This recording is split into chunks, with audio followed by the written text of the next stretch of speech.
എല്ലാവർക്കും ഫ്യൂച്ചർ സ്റ്റോറീസിൻ്റെ പുതിയൊരു വീഡിയോയിലേക്ക് സ്വാഗതം. നമ്മളുടെ ഈ ചാനൽ ഒന്ന് സബ്സ്ക്രൈബ് ചെയ്ത് നമ്മളുടെ ഒരു കമൻറ്റ് കൊടുത്തതിന് ശേഷം ഈ കാണുന്ന നമ്പറിലേക്ക് ആ സ്ക്രീൻഷോട്ട് ഒന്ന് അയക്കുകയാണെന്നുണ്ടെങ്കിൽ നിങ്ങളിൽ നിന്നും തിരഞ്ഞെടുക്കുന്ന ഒരാൾക്ക് ഒരു ഫ്രീ ഇൻഷുറൻസ് നൽകുന്നതായിരിക്കും. നമ്മളുടെ വീഡിയോയിലൂടെ പരിചയപ്പെടുത്തുന്നത് നിവാ ബൂപ്പയുടെ ആസ്പെയർ എന്ന് പറഞ്ഞ പോളിസിയെക്കുറിച്ചാണ്. 2023 ഇന്ത്യയിലെ ഹെൽത്ത് ഇൻഷുറൻസ് മാർക്കറ്റിലേക്ക് നിവാ ബൂപ്പ പുതിയൊരു പോളിസി ഇറക്കുകയുണ്ടായി. അതായിരുന്നു റിയഷർ 2.0. അതുവരെയുള്ള ഇൻഷുറൻസ് സങ്കല്പങ്ങളെയെല്ലാം തന്നെ മാറ്റിമറിച്ചുകൊണ്ടിറങ്ങിയ ഈ പോളിസിയിൽ ഒരുപാട് ബെനിഫിറ്റുകളാണ് ആഡ് ചെയ്തത്. അതായത് unlimited restoration, carry forward, lock the clock തുടങ്ങി ഒട്ടനവധി ഫീച്ചറുകളുമായി വന്ന ഈ ഇൻഷുറൻസ് അതുവരെയുള്ള എല്ലാ ഹെൽത്ത് ഇൻഷുറൻസ് കമ്പനികളെയും തകിടം മറിച്ചുകൊണ്ടായിരുന്നു മാർക്കറ്റിൽ വന്നത്. അതിനുശേഷം 2023 തന്നെ ഡിസംബറിൽ പുതിയൊരു പ്രോഡക്റ്റ് കൂടി നിവാ ബൂപ്പ ഇറക്കുകയുണ്ടായി. അതാണ് ആസ്പെയർ. വെറും 9 മാസത്തെ വെയിറ്റിംഗ് പീരീഡിൽ തന്നെ നിങ്ങൾക്ക് മെറ്റേണിറ്റി കവറേജ് ലഭിക്കുന്ന ഒരു പ്രോഡക്റ്റുമായാണ് ആസ്പെയർ വന്നത്. നിവാ ബൂപ്പയുടെ ആസ്പെയർ പോളിസിക്ക് പ്രധാനമായും 4 വേരിയൻറ്റുകളാണ് ഉള്ളത്: gold, diamond, platinum and titanium. ഈ വീഡിയോയിലൂടെ പ്ലാറ്റിനം ആൻഡ് ടൈറ്റാനിയം വേരിയൻറ്റുകളുടെ ബെനിഫിറ്റുകളാണ് പറയുന്നത്. വീഡിയോയുടെ അവസാനം മറ്റ് വേരിയൻറ്റുകളും അവയുടെ വ്യത്യാസങ്ങളും കൂടി നിങ്ങൾക്ക് പറഞ്ഞു തരുന്നതായിരിക്കും. ഇനി നമുക്ക് ഈ പോളിസിയുടെ ഓരോ ബെനിഫിറ്റുകളെ പറ്റിയും നമുക്ക് വിശദമായി മനസ്സിലാക്കാം. 5 ലക്ഷം മുതൽ 1 കോടി രൂപ വരെയാണ് ഇതിൻ്റെ സം ഇൻഷേർഡ് വരുന്നത്. മാത്രമല്ല 18 വയസ്സ് മുതൽ 65 വയസ്സ് വരെയുള്ളവർക്ക് പോളിസിയിൽ ചേരാവുന്നതാണ്. 91 ദിവസം മുതൽ തന്നെ നമുക്ക് കുട്ടികളെയും ഈ പോളിസിയിൽ പങ്കുചേർക്കാം. ഈ പോളിസിയുടെ മറ്റ് ബെനിഫിറ്റുകൾ എടുത്തു പറയുകയാണെങ്കിൽ ഏറ്റവും പ്രധാനപ്പെട്ട ഒന്നാണ് 2 അവർ അഡ്മിഷൻ എന്നുള്ളത്. അതായത് നമുക്ക് 2 മണിക്കൂറെങ്കിലും ഹോസ്പിറ്റലിൽ അഡ്മിഷൻ ഉണ്ടാവുകയാണ് എന്നുണ്ടെങ്കിൽ നമുക്ക് ഈ പോളിസിയിലൂടെ ഇൻഷുറൻസ് ലഭിക്കുന്നതാണ്, ക്ലെയിം ചെയ്യാൻ സാധിക്കുന്നതാണ്. ശ്രദ്ധിക്കുക, നിങ്ങൾക്ക് അഡ്മിഷൻ ഉണ്ടായിരിക്കണം. നേരെ മറിച്ച് ഒബ്സർവേഷനോ അല്ലെങ്കിൽ കാഷ്വാലിറ്റിയിലോ ഉണ്ടാകുന്ന അഡ്മിഷൻ ആയിരിക്കുകയില്ല. രണ്ടാമത്തെയാണ് ട്രാവൽ എക്സ്പെൻസ് എന്ന് പറയുന്നത്. അത് റോഡ് മാർഗമാകട്ടെ അല്ലെങ്കിൽ എയർ മാർഗമാകട്ടെ നമുക്ക് അപ് ടു സം ഇൻഷേർഡ് ഇതിലൂടെ ക്ലെയിം ലഭിക്കുന്നതായിരിക്കും. മൂന്നാമത്തേതാണ് ഡേ കെയർ ട്രീറ്റ്മെൻറ്റ്. 24 മണിക്കൂറിൽ കുറവുള്ള ചില സർജിക്കൽ പ്രൊസീജിയറുകൾ, ഇതിനെല്ലാം തന്നെ നമുക്ക് ഈ ഇൻഷുറൻസിലൂടെ ക്ലെയിം ലഭിക്കുന്നതായിരിക്കും. അടുത്തത് ആയുഷ്, ആയുർവേദ, യുനാനി, സിദ്ധ തുടങ്ങിയ എല്ലാ കാര്യങ്ങൾക്കും തന്നെ നമുക്ക് ഇതിൽ ഇൻഷുറൻസ് ലഭിക്കുന്നതാണ്. മോഡേൺ ട്രീറ്റ്മെൻറ്റ്, എല്ലാവിധ മോഡേൺ ട്രീറ്റ്മെൻറ്റുകളും, അതായത് റോബോട്ടിക് സർജറി ഉൾപ്പെടെയുള്ള എല്ലാവിധ മോഡേൺ ട്രീറ്റ്മെൻറ്റുകൾക്കും നമുക്ക് ആസ്പെയറിൽ കവറേജ് ലഭിക്കുന്നതാണ്. പ്രീ ആൻഡ് പോസ്റ്റ് ഹോസ്പിറ്റലൈസേഷൻ, അതായത് നമ്മളൊരു തവണ ഹോസ്പിറ്റലിൽ അഡ്മിറ്റ് ആവുകയാണെങ്കിൽ ഈ അഡ്മിറ്റ് ആവുന്നതിന് മുൻപുള്ള 60 ദിവസവും ഡിസ്ചാർജ് ആയതിനു ശേഷമുള്ള 180 ദിവസം വരെയും ഇതുമായി ബന്ധപ്പെട്ട് നമുക്ക് ഏതെങ്കിലും തരത്തിൽ ഹോസ്പിറ്റലുകളിൽ എന്തെങ്കിലും ട്രീറ്റ്മെൻറ്റുകൾ എടുക്കേണ്ടി വരികയോ എന്തെങ്കിലും മെഡിസിനുകൾ വാങ്ങിക്കേണ്ടി വരികയോ ചെയ്തിട്ടുണ്ടെങ്കിൽ ഇതിൻ്റെ എല്ലാം തന്നെ ചിലവുകൾ നമുക്ക് ക്ലെയിം ചെയ്തെടുക്കാൻ സാധിക്കുന്നതാണ്. അടുത്തതാണ് home care treatment. Chemo dialysis പോലെയുള്ള വീടുകളിൽ വെച്ച് ചെയ്യേണ്ടി വരുന്ന ചില കാര്യങ്ങൾ, ഇത്തരം കാര്യങ്ങൾക്കും നമുക്ക് ആസ്പെയർ പോളിസിയിൽ ക്ലെയിം ലഭിക്കുന്നതായിരിക്കും. അടുത്ത ഒന്നാണ് ലിവിങ് ഓർഗൻ ട്രാൻസ്പ്ലാന്റ്. അതായത് നമുക്ക് ഓർഗൻ മാറ്റി വെക്കേണ്ട എന്തെങ്കിലും സാഹചര്യം ഉണ്ടാവുകയാണെങ്കിൽ നമുക്കും അതുപോലെ തന്നെ ഓർഗൻ തരുന്ന വ്യക്തിക്കും, ഇത്രയും പേരുടെ 2 പേരുടെയും എല്ലാവിധ ട്രീറ്റ്മെൻറ്റ് കോസ്റ്റുകളും നമുക്ക് ഈ പോളിസിയിൽ up to sum insured coverage ലഭിക്കുന്നതാണ്. അടുത്തതാണ് ആനുവൽ ഹെൽത്ത് ചെക്കപ്പ്. ഇതൊരു കോംപ്ലിമെൻ്ററി നമുക്ക് ഇൻഷുറൻസിൻ്റെ കൂടെ കൊടുക്കുന്നതാണ്. അതായത് നമ്മളുടെ പോളിസി എടുത്ത് 1-ാമത്തെ ദിവസം മുതൽ തന്നെ നമുക്ക് ഒരു കോംപ്ലിമെൻ്ററി ഹെൽത്ത് ചെക്കപ്പ് ഉണ്ടായിരിക്കുന്നതാണ്. അത് ഓരോരുത്തരുടെയും സം ഇൻഷേർഡിനനുസരിച്ച് അതിലുണ്ടാകുന്ന തുകയിൽ വ്യത്യാസമുണ്ടായിരിക്കുന്നതായിരിക്കാം. അടുത്തതാണ് റീഅഷ്വർ ബെനിഫിറ്റ് എന്ന് പറയുന്നത്. ഇത് നമുക്ക് ഒരു തവണ നമ്മളൊരു 10 ലക്ഷം രൂപയുടെ പോളിസി എടുക്കുന്ന ഒരു വ്യക്തിക്ക് ആ തുക ഉപയോഗിച്ച് കഴിഞ്ഞാൽ അപ്പോൾ തന്നെ നമുക്ക് വീണ്ടും 10 ലക്ഷം രൂപ ലോഡ് ചെയ്യുന്നതായിരിക്കും. ഇത് അൺലിമിറ്റഡ് ടൈം ആയിരിക്കും. ഇങ്ങനെ നമുക്ക് എത്ര തവണ വേണമെങ്കിലും ഒരു വർഷത്തിൽ നമുക്ക് അൺലിമിറ്റഡ് ആയിട്ട് നമ്മളുടെ സം ഇൻഷേർഡ് വീണ്ടും റീഫില്ലായിക്കൊണ്ടേയിരിക്കും. അടുത്ത ഒന്നാണ് നമുക്ക് ബൂസ്റ്റർ ബെനിഫിറ്റ്.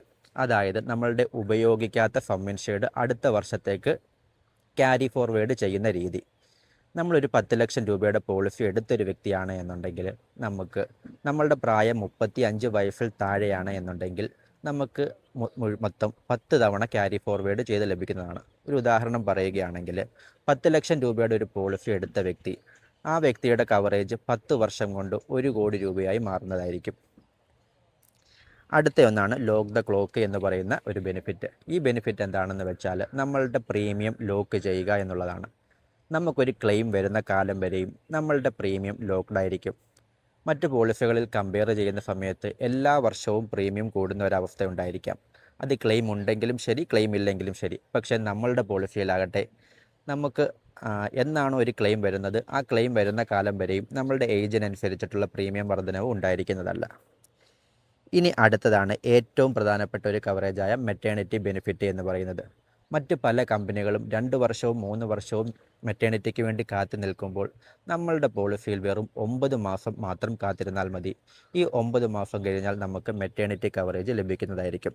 ഈ മെറ്റേണിറ്റി കവറേജ് ലഭിക്കുന്നത് പ്രഗ്നൻസിയുമായി ബന്ധപ്പെട്ട എല്ലാ കാര്യങ്ങൾക്കും ഈ ബെനിഫിറ്റ് നിങ്ങൾക്ക് ഉപയോഗിക്കാവുന്നതാണ്. ഇനി നമുക്ക് ആഫ്റ്റർ പോളിസിയിലെ മെറ്റേണിറ്റി ബെനിഫിറ്റിൻ്റെ കവറേജുകളെ പറ്റി ചർച്ച ചെയ്യാം. അതായത് 10 ലക്ഷം രൂപയുടെ പോളിസി എടുക്കുന്ന ഒരു വ്യക്തിക്ക് ഒരു വർഷത്തേക്ക് ലഭിക്കുന്നത് 12,000 രൂപയായിരിക്കും. 15 ലക്ഷം രൂപയുടെ പോളിസി എടുക്കുന്ന ആൾക്ക് 15,000വും, 20 ലക്ഷത്തിന് 20,000വും, 25 ലക്ഷത്തിന് 20,000, 50 ലക്ഷത്തിന് 25,000 എന്ന രീതിയിലായിരിക്കും. നിങ്ങളുടെ പോളിസി എടുത്ത് 2-3 വർഷം കഴിഞ്ഞിട്ടാണ് ഡെലിവറി സംഭവിക്കുന്നത് എന്നുണ്ടെങ്കിൽ ഈ ക്യാരി ഫോർവേഡ് ചെയ്ത് കിട്ടുന്ന എമൗണ്ട് നിങ്ങൾക്ക് മെറ്റേണിറ്റിയുടെ ആവശ്യങ്ങൾക്ക് വേണ്ടി ഉപയോഗിക്കാം. അതായത് 10 ലക്ഷം രൂപയുടെ പോളിസി എടുത്തൊരു വ്യക്തിക്ക് 3 വർഷത്തിന് ശേഷമാണ് പ്രഗ്നൻസി വരുന്നത് എന്നുണ്ടെങ്കിൽ നിങ്ങൾക്ക് 36,000 രൂപ മെറ്റേണിറ്റിയുടെ ആവശ്യങ്ങൾക്ക് വേണ്ടി ഉപയോഗിക്കാം. അതുപോലെ തന്നെ ന്യൂ ബോൺ കവറേജ് എന്ന് പറയുന്നത് അപ് ടു സം ഇൻഷേർഡ് ആയിരിക്കും. ഇതിന് ലിമിറ്റ് ഉണ്ടായിരിക്കത്തില്ല. അതായത് നിങ്ങളുടെ മെറ്റേണിറ്റി ബെനിഫിറ്റിൻ്റെ 12,000 രൂപ എന്ന് പറയുന്ന ലിമിറ്റ് ഉണ്ടായിരിക്കത്തില്ല. നേരെ മറിച്ച് നിങ്ങളുടെ സം ഇൻഷേർഡ് എത്രയാണോ അതായിരിക്കും നിങ്ങൾക്ക് ന്യൂ ബോൺ കവറേജായിട്ട് ലഭിക്കുന്നത്. ആഫ്റ്റർ പ്രഗ്നൻസി നിങ്ങളുടെ കുട്ടിക്ക് എന്തെങ്കിലും കോംപ്ലിക്കേഷൻസോ കാര്യങ്ങളോ ഉണ്ടാവുകയാണെങ്കിൽ നിങ്ങൾക്ക് ഈ സം ഇൻഷേർഡിൽ നിന്നും തന്നെ നിങ്ങളുടെ ആ ട്രീറ്റ്മെൻറ്റ് കോസ്റ്റുകൾ ക്ലെയിം ചെയ്യാൻ സാധിക്കുന്നതാണ്. കുറച്ച് ഓപ്ഷണൽ ബെനിഫിറ്റുകൾ പരിചയപ്പെടാം. ഒന്നാണ് ഫാസ്റ്റ് ഫോർവേഡ്. ഇതെന്താണെന്ന് വെച്ചാൽ ആദ്യത്തെ വർഷം തന്നെ നിങ്ങൾ പ്രീമിയം അടയ്ക്കുമ്പോൾ 3 വർഷത്തെ പ്രീമിയം ഒരുമിച്ച് അടയ്ക്കാമെന്നുണ്ടെങ്കിൽ നിങ്ങൾ ആവശ്യപ്പെടുകയാണെങ്കിൽ 3 വർഷത്തെയും എമൗണ്ട് എത്രയാണോ, അതായത് സം ഇൻഷേർഡ് എത്രയാണോ അത് 1-ാം വർഷത്തിലേക്ക് നിങ്ങൾക്ക് ഉപയോഗിക്കാൻ സാധിക്കും. 10 ലക്ഷം രൂപയുടെ പോളിസി എടുത്തൊരു വ്യക്തിക്ക് 3 വർഷം കൊണ്ട് 30 ലക്ഷം രൂപയാണെങ്കിൽ നിങ്ങൾക്ക് ഈ 30 ലക്ഷം രൂപയും 1-ാം വർഷത്തേക്ക് ട്രാൻസ്ഫർ ചെയ്യാൻ സാധിക്കും. അതിനോടൊപ്പം തന്നെ നിങ്ങൾക്ക് മെറ്റേണിറ്റി ബെനിഫിറ്റ് ഉണ്ടെങ്കിൽ ആ മെറ്റേണിറ്റി ബെനിഫിറ്റും 1-ാം വർഷത്തേക്ക് ട്രാൻസ്ഫർ ചെയ്യാൻ സാധിക്കുന്നതാണ്. ഇത് നിങ്ങൾക്ക് മെറ്റേണിറ്റി ആവശ്യങ്ങൾക്കൊക്കെ വേണമെങ്കിൽ പ്രയോജനപ്പെടുത്താം. രണ്ടാമത്തെ ഒന്നാണ് ഫ്യൂച്ചർ റെഡി എന്ന് പറയുന്നത്. ഇത് വിവാഹം കഴിക്കാത്തവർക്ക് ഉപയോഗിക്കാൻ കഴിയുന്ന ഒരു റൈഡറാണ്. അതായത് നിങ്ങൾ ആരാണോ പോളിസി എടുക്കുന്നത് അവർ പോളിസി എടുക്കുന്ന സമയത്ത് ഈ ഫ്യൂച്ചർ റെഡി എന്ന് പറഞ്ഞ ഓപ്ഷണൽ ബെനിഫിറ്റ് കൂടി ആഡ് ചെയ്യുകയാണെങ്കിൽ നിങ്ങളുടെ വിവാഹശേഷം നിങ്ങളുടെ പങ്കാളിക്ക് അത്രയും നാളത്തെ കവറേജ് കൂടി ലഭിക്കുന്നതാണ്. അതായത് അവർക്ക് വെയിറ്റിംഗ് പീരീഡിൽ നിന്നും ഒഴിവായി കിട്ടുന്നതായിരിക്കും. മൂന്നാമത്തേതാണ് ബോർഡർലെസ് എന്ന് പറയുന്ന ഒരു ഓപ്ഷണൽ ബെനിഫിറ്റ്. ഇന്ത്യക്ക് പുറത്തു പോയി നിങ്ങൾക്ക് ട്രീറ്റ്മെൻറ്റ് നടത്തണമെങ്കിൽ ഈ ഓപ്ഷൻ ഉപയോഗിക്കാവുന്നതാണ്. നാലാമത്തേതാണ് ക്യാഷ് ബാക്ക് എന്ന് പറയുന്നത്. ഈ റൈഡർ വഴി നിങ്ങൾക്ക് ക്ലെയിം ഇല്ലാത്ത വർഷങ്ങളിൽ ക്യാഷ് ബാക്ക് ലഭിക്കുന്നതാണ്. അടുത്തതാണ് സേഫ് ഗാർഡ് എന്ന് പറയുന്നത്. ഒരു ഹെൽത്ത് ഇൻഷുറൻസ് എടുക്കുമ്പോൾ ഏറ്റവും പ്രധാനപ്പെട്ട ഒരു റൈഡറാണ് സേഫ് ഗാർഡ് എന്ന് പറയുന്നത്. ഇതെന്താണെന്ന് വെച്ചാൽ കൺസ്യൂമബിൾസിൻ്റെ കവറേജാണ്. ഇൻഷുറൻസിൻ്റെ പരിധിയിൽ വരാത്ത കുറച്ച് ഐറ്റംസ് ഇതിനും കൂടി കവറേജ് ലഭിക്കുന്നതിന് വേണ്ടിയിട്ടാണ് നമ്മൾ കൺസ്യൂമബിൾസിൻ്റെ കവറേജ് ആഡ് ചെയ്യുന്നത്. അതാണ് സേഫ് ഗാർഡ് പ്ലസ് എന്ന് പറയുന്നത്. അടുത്തതാണ് വെൽ കൺസൾട്ട് അല്ലെങ്കിൽ OPD ബെനിഫിറ്റ് എന്ന് പറയുന്നത്. നിങ്ങൾ OPയിൽ കാണിക്കുന്നതിൻ്റെ ട്രീറ്റ്മെൻറ്റുകൾക്ക് കൂടി കവറേജ് ലഭിക്കുന്നതിന് വേണ്ടി ആവശ്യമെങ്കിൽ നിങ്ങൾക്ക് ഈ റൈഡർ ആഡ് ചെയ്യാവുന്നതാണ്. അടുത്തതാണ് പേഴ്സണൽ ആക്സിഡൻറ്റ് എന്ന് പറയുന്നത്. ആക്സിഡൻറ്റ് മൂലം നിങ്ങൾ മരണപ്പെടുകയാണെങ്കിൽ നിങ്ങളുടെ കുടുംബത്തിനൊരു എമൗണ്ട് കിട്ടുന്നതിന് വേണ്ടിയിട്ടുള്ള ഒരു റൈഡറാണ് പേഴ്സണൽ ആക്സിഡൻറ്റ് അല്ലെങ്കിൽ PA കവറേജ് എന്ന് പറയുന്നത്. നിങ്ങൾ ആവശ്യപ്പെടുന്ന പക്ഷം ഈ റൈഡർ കൂടി ആഡ് ചെയ്യുകയാണെങ്കിൽ നിങ്ങൾക്ക് എന്തെങ്കിലും ഒരു കാര്യം സംഭവിക്കുകയാണെങ്കിൽ നിങ്ങളുടെ കുടുംബത്തിന് നല്ലൊരു എമൗണ്ട് കിട്ടുന്നതിന് ഇത് സഹായകരമായിരിക്കും. അടുത്തതാണ് ഹോസ്പിറ്റൽ ഡെയിലി ക്യാഷ് എന്ന് പറയുന്നത്. ഹോസ്പിറ്റലിൽ നിങ്ങൾ കിടക്കുന്ന ഓരോ ദിവസത്തിനും ഒരു നിശ്ചിത എമൗണ്ട് വെച്ച് നിങ്ങൾക്ക് എക്സ്ട്രാ നിങ്ങളുടെ അക്കൗണ്ടിലേക്ക് കിട്ടുന്നതിനെയാണ് ഹോസ്പിറ്റൽ ഡെയിലി ക്യാഷ് ബെനിഫിറ്റ് എന്ന് പറയുന്നത്. ഒരു ഉദാഹരണം പറയുകയാണെങ്കിൽ നിങ്ങൾ ഹോസ്പിറ്റലിൽ അഡ്മിറ്റ് ആവുന്ന സമയത്ത് നിങ്ങൾക്ക് മറ്റു ജോലികൾക്കോ മറ്റ് കാര്യങ്ങൾക്കോ പോകാൻ സാധിക്കുകയില്ല. നിങ്ങളോ നിങ്ങളുടെ കുടുംബത്തിലുള്ളവരോ വീട്ടിലുള്ളവരോ ആണ് ഹോസ്പിറ്റലിൽ അഡ്മിറ്റ് ആവുന്നതെങ്കിലും ഇതേ സാഹചര്യം തന്നെ ആയിരിക്കും നിങ്ങൾക്ക്. ഇത്തരം അവസ്ഥയിൽ നിങ്ങളുടെ അക്കൗണ്ടിലേക്ക് ഒരു 2,000 രൂപ വെച്ച് പരമാവധി 30 ദിവസം വരെ. മിനിമം 48 മണിക്കൂറെങ്കിലും അഡ്മിഷൻ ഉണ്ടെങ്കിൽ നിങ്ങൾക്ക് ഈ ബെനിഫിറ്റിന് എലിജിബിൾ ആയിരിക്കും. നിങ്ങളുടെ അക്കൗണ്ടിലേക്ക് ആ ഒരു എമൗണ്ട് അയച്ചു തരുന്നതായിരിക്കും. അടുത്തതാണ് സ്മാർട്ട് ഹെൽത്ത് എന്ന് പറയുന്ന റൈഡർ. ഇതെന്താണെന്ന് വെച്ചാൽ നിങ്ങൾക്ക് ഡയബറ്റിക് അല്ലെങ്കിൽ ഹൈപ്പർ ടെൻഷൻ എന്നിവയുണ്ട് എന്നുണ്ടെങ്കിൽ ഈ പോളിസി എടുക്കുന്ന സമയത്ത് ഈ റൈഡർ ആഡ് ചെയ്യുകയാണെങ്കിൽ ഡേ 1 മുതൽ തന്നെ നിങ്ങൾക്ക് ഈ കവറേജ് കൂടി ലഭിക്കുന്നതായിരിക്കും. ഇതിനു വേണ്ടി പ്രത്യേക വെയിറ്റിംഗ് പീരീഡുകളോ ഒന്നും തന്നെ എടുക്കേണ്ടി വരില്ല. അപ്പോൾ ഇതൊക്കെയാണ് ആസ്പെയർ പോളിസിയുടെ ഏറ്റവും പ്രധാനപ്പെട്ട ബെനിഫിറ്റുകൾ. ഇനി നിങ്ങൾക്ക് ഇതുമായിട്ട് ബന്ധപ്പെട്ട്, അതായത് ഹെൽത്ത് ഇൻഷുറൻസുമായി ബന്ധപ്പെട്ട കുറച്ച് കാര്യങ്ങൾ കൂടി പരിചയപ്പെടുത്തരാം. അതിലെ ഏറ്റവും പ്രധാനപ്പെട്ട ഒന്നാണ് വെയിറ്റിംഗ് പീരീഡ് എന്നുള്ളത്. എല്ലാ ഇൻഷുറൻസ് കമ്പനികളുടെയും വെയിറ്റിംഗ് പീരീഡുകൾ ഏകദേശം ഒന്ന് തന്നെയാണ്. കാരണം ഗവൺമെൻറ് അപ്രൂവൽ ആയിരിക്കും അത്. നമുക്ക് പോളിസി എടുത്ത് 1-ാമത്തെ ദിവസം മുതൽ തന്നെ ആക്സിഡൻറ്റ് റിലേറ്റഡ് ആയിട്ടുള്ള കവറേജുകൾ സ്റ്റാർട്ട് ചെയ്യും.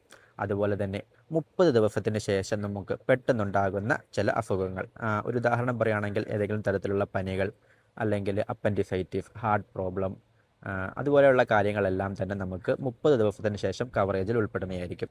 രണ്ടാമത്തെയാണ് അടുത്തതാണ് 2 വർഷത്തെ വെയിറ്റിംഗ് പീരീഡിൽ വരുന്ന അസുഖങ്ങൾ. അതെന്താണെന്ന് പറഞ്ഞാൽ സ്പെസിഫിക് ഇൽനെസ് എന്ന് പറയും. ഏതെങ്കിലും ഒരു അവയവവുമായി റിലേറ്റ് ചെയ്തിട്ടുള്ളത്, ഉദാഹരണം പറയുകയാണെങ്കിൽ കിഡ്നി റിലേറ്റഡ്, ലിവർ റിലേറ്റഡ്, അതുപോലെ തന്നെ കാട്രാക്റ്റ്, ഹെർണിയ, പിന്നെ ജോയിൻറ്റ് പെയിനുകൾ തുടങ്ങിയ കാര്യങ്ങളെല്ലാം തന്നെ ഇതിൽ വരുന്നതായിരിക്കും. അത് കുറച്ച് ലിസ്റ്റ് ഓഫ് അസുഖങ്ങളുണ്ട്. ഇതെല്ലാം തന്നെ നിങ്ങൾ ആവശ്യപ്പെട്ടാൽ അയച്ചു തരുന്നതായിരിക്കും. ഇവയ്ക്കെല്ലാം തന്നെ 2 വർഷത്തിന് ശേഷം മാത്രമായിരിക്കും കവറേജിൽ ഉൾപ്പെടുന്നത്. അടുത്തതാണ് 3 വർഷത്തെ വെയിറ്റിംഗ് പീരീഡിൽ വരുന്നത്. അതിനെ PED, പ്രീ എക്സിസ്റ്റിംഗ് ഡിസീസ് എന്ന് പറയും. നിങ്ങൾ നിലവിൽ എന്തെങ്കിലും ഒരു അസുഖബാധിതനാണെങ്കിലോ, എന്തെങ്കിലും ഒരു അസുഖത്തിന് മരുന്ന് കഴിക്കുന്നുണ്ടെങ്കിലോ, നിലവിൽ എന്തെങ്കിലും ഒരു സർജറി കഴിഞ്ഞിട്ടുണ്ടെങ്കിലോ നിങ്ങൾ അത് ഇൻഷുറൻസ് ഏജൻറ്റുമായി പങ്കുവയ്ക്കുക. ഈ അസുഖങ്ങൾക്കെല്ലാം തന്നെ 3 വർഷത്തെ വെയിറ്റിംഗ് പീരീഡ് ഉണ്ടായിരിക്കും. നിങ്ങൾ ശ്രദ്ധിക്കേണ്ട കാര്യം എന്താണെന്ന് വെച്ചാൽ നിങ്ങൾ കൃത്യമായി നിങ്ങളുടെ ഡേറ്റകൾ ഏജൻറ്റുമായി പങ്കുവെക്കുക. പങ്കുവെച്ച എല്ലാ കാര്യങ്ങളും നിങ്ങളുടെ ഇൻഷുറൻസ് ഡോക്യുമെൻറ്റിൽ പ്രിൻ്റ് ചെയ്തിട്ടുണ്ട് എന്ന് നിങ്ങൾ ഉറപ്പുവരുത്തുക. ഇനി നമുക്ക് നിവാബൂപ്പയുടെ ആസ്പെയർ പോളിസികളിലെ 4 വേരിയൻറ്റുകളും തമ്മിൽ ഒന്ന് കമ്പയർ ചെയ്യാം. ഇതുവരെ നമ്മൾ പറഞ്ഞിരുന്നത് പ്ലാറ്റിനം ആൻഡ് ടൈറ്റാനിയം വേരിയൻറ്റുകളിലെ പ്രധാന ബെനിഫിറ്റുകളും കാര്യങ്ങളുമാണ്. ഇനി നമുക്ക് മറ്റു വേരിയൻറ്റുകൾ ഇതിൽ നിന്നും എങ്ങനെ വ്യത്യസ്തപ്പെട്ടിരിക്കുന്നു എന്ന് നോക്കാം. ആദ്യം തന്നെ ഗോൾഡ് വേരിയൻറ്റിൽ ഏറ്റവും പ്രധാനപ്പെട്ട ഒരു വ്യത്യാസമാണ് നമുക്ക് റൂം സെലക്ഷൻ എന്നുള്ളത്. അതായത് ഇതിൽ നമുക്ക് പരമാവധി സിംഗിൾ പ്രൈവറ്റ് റൂം വരെ മാത്രമേ സെലക്ട് ചെയ്യാൻ സാധിക്കുകയുള്ളൂ. മാത്രമല്ല ലോക്ക് ദ ക്ലോക്ക് എന്ന് പറഞ്ഞ ഫീച്ചർ ഇതിൽ ഉണ്ടായിരിക്കില്ല. അടുത്ത ഒന്നാണ് നമുക്ക് മെറ്റേണിറ്റിയുടെ വെയിറ്റിംഗ് പീരീഡ് എന്ന് പറയുന്നത്. അത് 48 മാസമായിരിക്കും. അടുത്ത പ്രധാന വ്യത്യാസം എന്നുള്ളത് ബൂസ്റ്റർ ബെനിഫിറ്റിലാണ്. അതായത് നിങ്ങളുടെ പോളിസിയിൽ ഏറ്റവും പ്രായം കൂടിയ ആളുടെ ഏജ് 35 വയസ്സോ അല്ലെങ്കിൽ അതിൽ താഴെയോ ആണെങ്കിൽ പരമാവധി ബൂസ്റ്റർ ബെനിഫിറ്റ്, അതായത് ക്യാരി ഫോർവേഡ് ആകുന്നത് 3 തവണയായിരിക്കും. 45 വയസ്സിൽ താഴെയുള്ളവർക്ക് 2 തവണയും 45 വയസ്സിന് മുകളിലുള്ളവർക്ക് 1 തവണയായിരിക്കും പരമാവധി ബൂസ്റ്റർ ബെനിഫിറ്റ് വർക്കാകുന്നത്. ഇനി അടുത്ത വേരിയൻ്റായ ഡയമണ്ടിലാകട്ടെ നിങ്ങൾക്ക് ലോക്ക് ദ ക്ലോക്ക് എന്ന് പറഞ്ഞ ഫീച്ചർ ഉണ്ടായിരിക്കും. അതുപോലെ തന്നെ എനി റൂം സെലക്ഷൻ ഉണ്ടായിരിക്കും. അടുത്ത പ്രധാന വ്യത്യാസം വരുന്നത് നിങ്ങളുടെ ബൂസ്റ്റർ ബെനിഫിറ്റിലാണ്. അതായത് 35 വയസ്സിൽ താഴെയുള്ളവർക്ക് പരമാവധി 5 തവണയും 45 വയസ്സിൽ താഴെയുള്ളവർക്ക് 3 തവണയും 45 വയസ്സിൽ മുകളിലുള്ളവർക്ക് 2 തവണയും ബൂസ്റ്റർ ബെനിഫിറ്റ് വർക്കാവുന്നതാണ്. അടുത്ത വേരിയൻ്റാണ് പ്ലാറ്റിനം ആൻഡ് ഡയമണ്ട് ടൈറ്റാനിയം. ഈ 2 വേരിയൻറ്റുകളിലും ഏകദേശം ഒരുപോലെ തന്നെയാണ്. ഇനി റൂം സെലക്ഷൻ ആയിരിക്കും. അതുപോലെ തന്നെ ലോക്ക് ദ ക്ലോക്ക് ഉണ്ടായിരിക്കും. ടൈറ്റാനിയം വേരിയൻറ്റിലേക്ക് വരുമ്പോൾ കുറച്ചും കൂടി അഡ്വാൻസായി ലോക്ക് ദ ക്ലോക്ക് പ്ലസ് എന്നുള്ളതായിരിക്കും ഉണ്ടാകുന്നത്. അതെന്താണെന്ന് വഴിയെ പറയാം. അടുത്ത ബെനിഫിറ്റാണ് നിങ്ങളുടെ ബൂസ്റ്റർ ബെനിഫിറ്റ്. ഇവ രണ്ടും 2 വേരിയൻറ്റുകളിലും ഒന്ന് തന്നെയാണ്. അതായത് 35 വയസ്സിൽ താഴെയുള്ളവർക്ക് 10 തവണയും 45 വയസ്സിൽ താഴെയുള്ളവർക്ക് 5 തവണയും 45 വയസ്സിന് മുകളിലേക്കുള്ളവർക്ക് 3 തവണയുമായിരിക്കും ബൂസ്റ്റർ ബെനിഫിറ്റ് വർക്കാകുന്നത്. ഇനി എന്താണ് ലോക്ക് ദ ക്ലോക്ക് പ്ലസ്? ഇത് ടൈറ്റാനിയം വേരിയൻറ്റിലാണ് അവൈലബിൾ ആയിട്ടുള്ളത്. നിങ്ങളോട് മുൻപ് പറഞ്ഞ ഒന്നാണ്, നിങ്ങൾക്ക് ക്ലെയിം വരുന്ന കാലം വരെയും സെയിം പ്രീമിയം തന്നെയായിരിക്കും നിങ്ങൾക്ക് ഉണ്ടാകുന്നത്. അതുവരെ നിങ്ങളുടെ പ്രീമിയം ലോക്ക്ഡ് ആയിരിക്കും എന്ന്. എന്നാൽ ഇതിൽ നിന്നും കുറച്ചും കൂടി വ്യത്യസ്തമായി നിങ്ങൾക്ക് മെറ്റേണിറ്റി മൂലം നിങ്ങളുടെ ക്ലെയിം ബ്രേക്ക് ആവാതിരിക്കുന്നതിന് വേണ്ടിയിട്ടാണ് ലോക്ക് ദ ക്ലോക്ക് പ്ലസ് എന്ന് പറഞ്ഞ ഫീച്ചർ ഉണ്ടാകുന്നത്. അതായത് നിങ്ങൾക്ക് മെറ്റേണിറ്റി മൂലം എന്തെങ്കിലും ഒരു ക്ലെയിം ആവശ്യമായി വന്നാൽ പോലും നിങ്ങളുടെ ക്ലെയിം ലോക്ക് ബ്രേക്ക് ആകുന്നതായിരിക്കില്ല. ബാക്കി എല്ലാ ബെനിഫിറ്റുകളും എല്ലാ വേരിയൻറ്റുകളിലും സെയിം തന്നെയായിരിക്കും. അപ്പോൾ നിങ്ങൾക്ക് മെറ്റേണിറ്റി സംബന്ധമായ ആവശ്യങ്ങൾ ഉണ്ട് എന്നുണ്ടെങ്കിൽ ടൈറ്റാനിയം വേരിയൻറ്റ് സെലക്ട് ചെയ്യുക. അല്ലാത്തവരാണെങ്കിൽ പ്ലാറ്റിനം വേരിയൻറ്റ് സെലക്ട് ചെയ്യുക. പിന്നെ നിങ്ങളുടെ ആവശ്യം അനുസരിച്ച് ഡയമണ്ടോ ഗോൾഡോ ചൂസ് ചെയ്യാവുന്നതാണ്.